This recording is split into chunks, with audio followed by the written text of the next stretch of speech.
લઈ લેજો, વાંધો નહીં. બતાવી આ જાતે બનાવીશ, કોટી લઈ લેજો.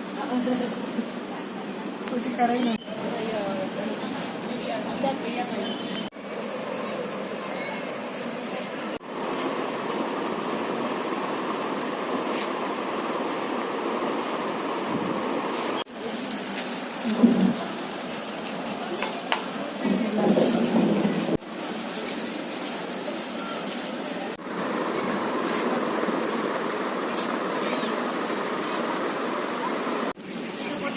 જો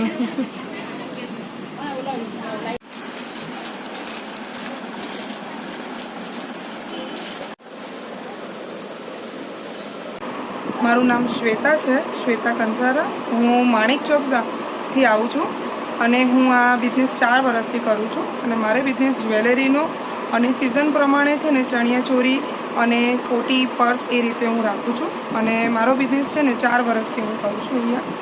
અને 4 વર્ષ કોરોના પછી જે થયું એ પછી મેં મારા પોતાના પગ ઉપર વિચાર કર્યો. કોરોના પહેલાં હું જોબ કરતી હતી. પછી કોરોના પછી મારી જોબ છૂટી એટલે મેં વિચાર કર્યો કે હું પણ મારી જાતે આગળ વધી શકું છું, મારી જાતે હું બિઝનેસ કરી શકું છું. એટલે મેં મારું પોતાનું ખુદનું ઇમિટેશન જ્વેલરીનું અને પર્સનું ચાલુ કર્યું છે. અને મારી પાસે ઇમિટેશન જ્વેલરી 200 રૂપિયાથી સ્ટાર્ટ થઈને છે ને 2000-3000 સુધીની જ્વેલરી છે.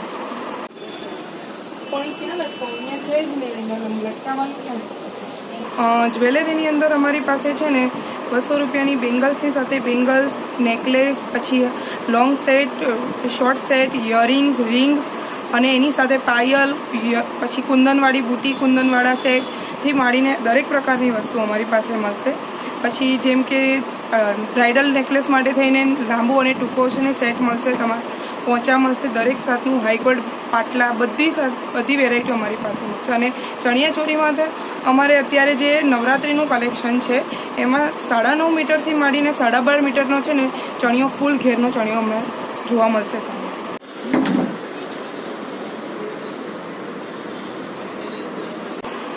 મારું બિઝનેસ છે ને ઇમિટેશન જ્વેલરીનો છે. પણ જ્યારે આ મેં બિઝનેસ જે રીતે ચાલુ કર્યો એ હું તમને કહેવા માગું છું કે કોરોના પહેલાં હું છે ને ઇમિટેશન જ્વેલરીમાં જ કામ કરતી હતી. પણ ઓલરેડી મેં 7 વર્ષ ત્યાં જ ઇમિટેશન જ્વેલરીમાં જોબ કરી છે. અને કોરોના આવ્યા પછી જે બધાની પરિસ્થિતિ થઈ એમ મારે પણ જે જોબ છોડવી પડી અને એ પછી મેં ઇમિટેશનનું ધીરે ધીરે ચાલુ કર્યું અને નાના પાયે ઇમિટેશનનું ચાલુ કર્યું. આજે મેં આટલા વર્ષ 4 વર્ષથી 4 વર્ષ પછી મેં આટલું બધું ઇમિટેશનનું મોટા પાયે ચાલુ કરી દીધું છે.